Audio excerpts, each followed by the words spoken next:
শুনেছেন তো একটি জায়গায় ভারতবর্ষের মধ্যে একটি রাজ্যে ১০০-র উপরেও স্কুল বন্ধ হয়ে গিয়েছে।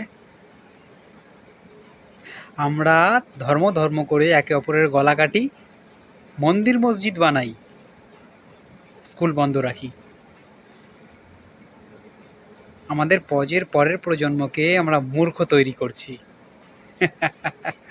আর নেতা মন্ত্রী, তাদের তো মূর্খই দরকার, কারণ চালাকদের হাত করতে একটু কঠিন।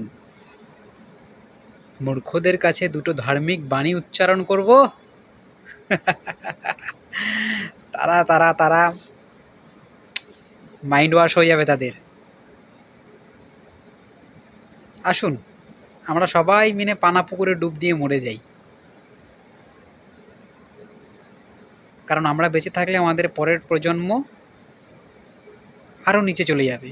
কারণ ইতিহাসে দেখা গেছে যতবার ধর্মকে এগিয়ে দেওয়া হয়েছে ততবারই শিক্ষা পিছিয়ে গেছে।